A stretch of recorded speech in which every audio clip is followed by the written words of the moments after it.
안녕하세요. 미서교회 최준영 목사입니다. 2023년 1월 19일 오늘 나에게 주시는 생명수 샘물 한 모금 묵상하도록 하겠습니다.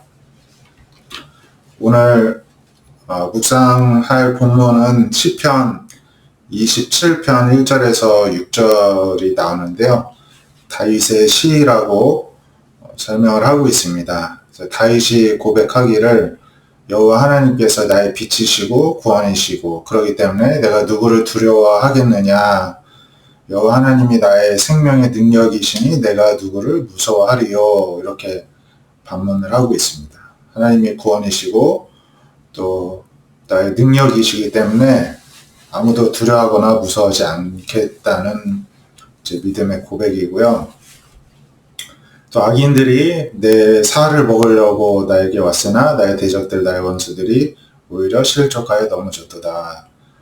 이렇게 이제 하나님께서 자신을 구원해 주신 일들을 찬양하고 있습니다. 생각해 보면요, 이렇게 구원 받을 또 보호받을 그러한 상황에 늘 놓였다는 것입니다. 자신이 두려워하지 않겠다, 무서워하지 않겠다라고 고백하는 것은 두려워해야 할 상황, 무서워해야 할 상황에 다윗이 많이 놓여 있었다는 것입니다. 우리가 아는 대로 10년 넘게 사울 왕으로부터 이제 목숨의 생명의 위협을 받는 그러한 시간들이 있었는데요. 그때 참 많이 두렵고 무서울 상황이었을 것 같습니다.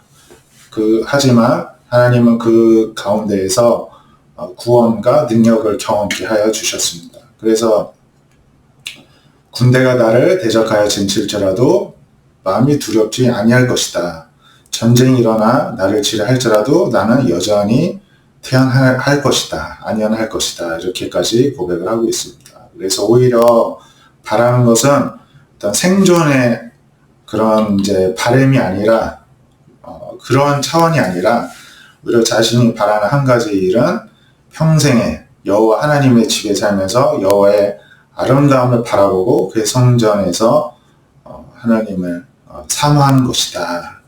이렇게까지 고백을 하고 있습니다. 하나님은 환난 날에서 하나님의 초막 속에서 비밀히 지키시고 은밀한 곳에 숨기시고 높은 바위 안전한 곳에 두신다는 것을 또 믿음으로 고백을 하고 있습니다. 그래서 오히려 원수보다도 더 위에 하나님께서 높이 들려 올려주시고 또 하나님의 장막 성전 가운데서 즐거운 제사를 드리고 노래하며 하나님을 찬송하겠다 이렇게 고백하고 있습니다.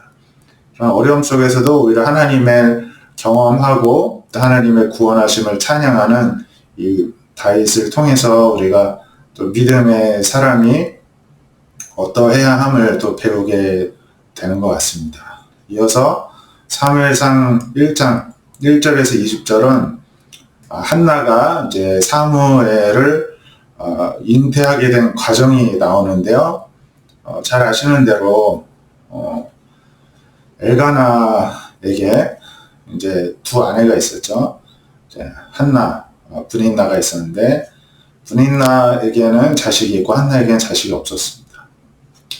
그래서 이 사람이 이제 실로에 올라가서 이제 하나님께 예배하고 제사를 드리는데 이제 엘가나가 제사 드릴 때 이제 그 분깃을 아내 브닌나와 자녀에게 주기도 했지만 또 한나에게는 갑절로 주었습니다.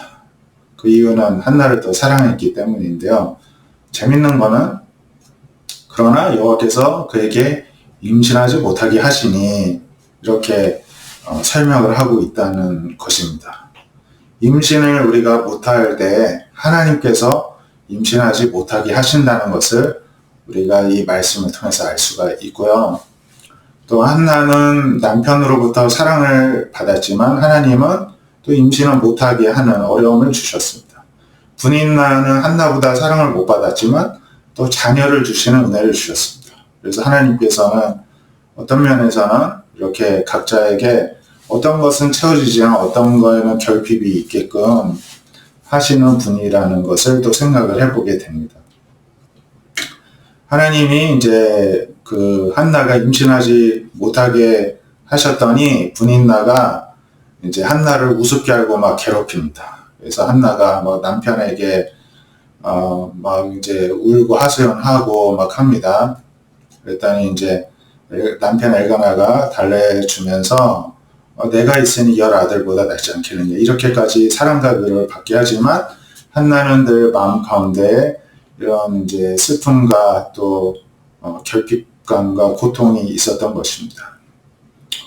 또 이 당시에는 또 여성의 인권이 이렇게 높지 않은 또 시기였기 때문에 이렇게 여자가 임신하지 못하면 오늘날 비할 바가 되지 못할 정도로 엄청나게 또 고통과 또 절망감을 느꼈을 것 같습니다.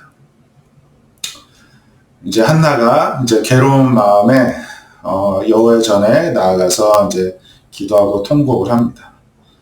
참 재미있죠. 하나님은 일부러 임신을 못하게 하셨습니다. 그랬더니 그 결과가 마음이 괴로움을 느낍니다. 그리고 하나님께 기도하고 통곡하였다는 것입니다. 여기서 우리가 중요한 것을 배우게 되는데요.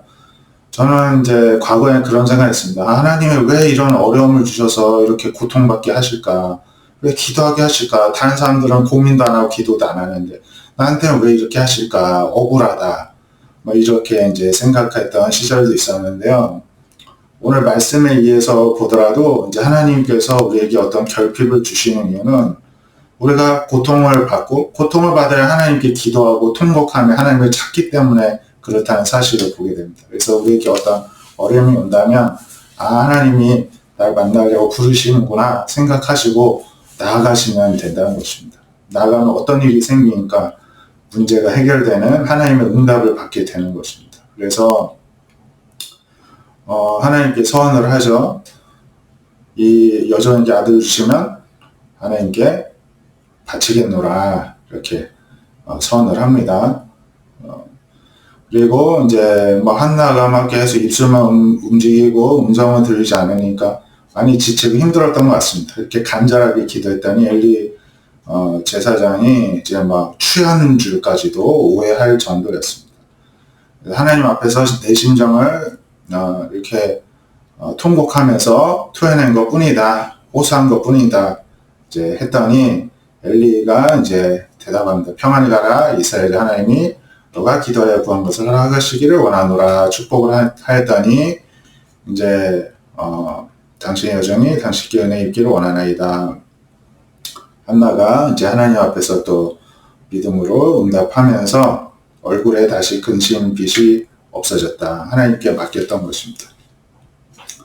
그랬더니 이제 엘가나가 한나가 동침하는데 하나님께서 이 한나를 생각하신지라. 그랬더니 한나가 임신하게 되었습니다. 그리고 그 이름이 아들을 사무엘이라 하셨는데 내가 여호와께 그를 구하였다라는 뜻이다 이렇게 전하고 있습니다. 그래서 우리가 하나님 어려움을 겪고 하나님 찾게 될 때는 하나님을 만나는 또 절호의 찬스이고 또 응답과 축복을 받는 찬스라는 것을 우리가 생각하고 감사함으로 받으면 될 줄로 믿습니다. 마지막으로 갈라디아서 1장 11절에서 24절에는 사도 바울이 하나님께 부름받은 그 시점에 대해서 설명을 하고 있는데요.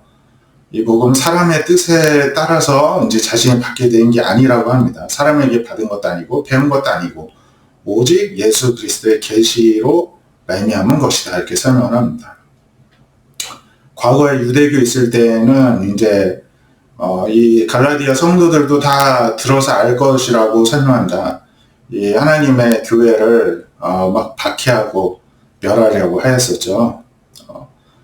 이제 하지만 이제 바울을 어머니 태에서부터 아주 태생 때부터 이제 택정하시고 은혜로 이제 부르신 하나님께서 하나님의 아들을 이방에 전하게 하기 위해서 예수 그리스도를 성령을 바울 안에서 나타내시기를 기뻐하셨을 때에 혈육, 가족과 의논하지 않았습니다. 그냥 순종함으로 나아갔습니다. 또 나보다 먼저 된 사도들, 예수님의 제자들을 만나려고 예루살렘에 가지도 않았습니다.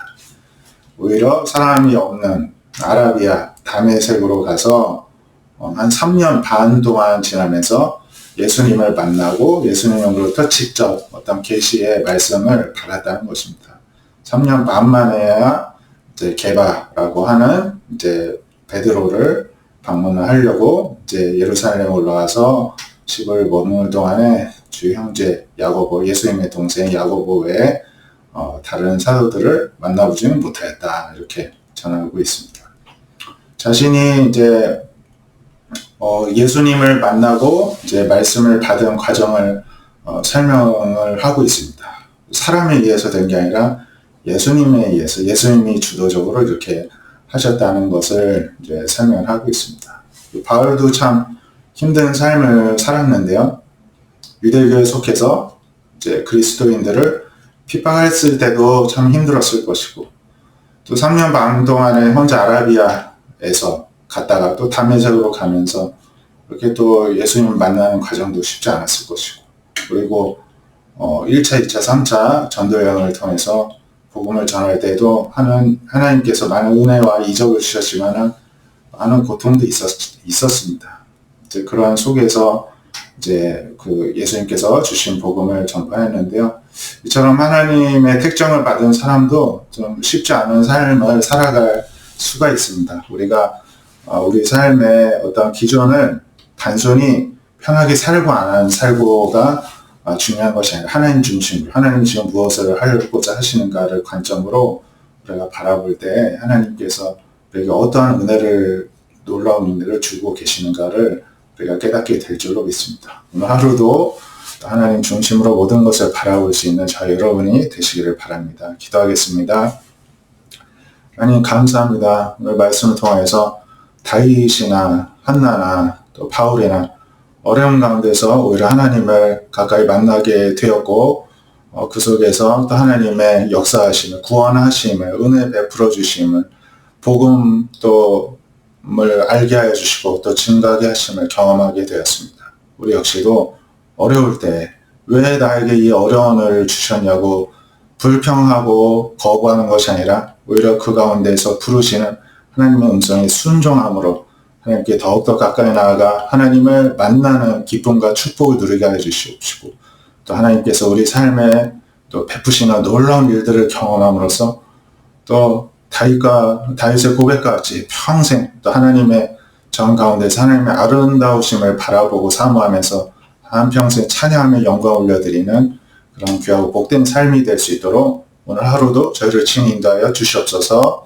예수님의 이름으로 기도드립니다. 아멘. 오늘도 하나님과 동행하시는 은혜가 또 충만한 감사하시는 하루가 되시기를 축복드립니다. 감사합니다.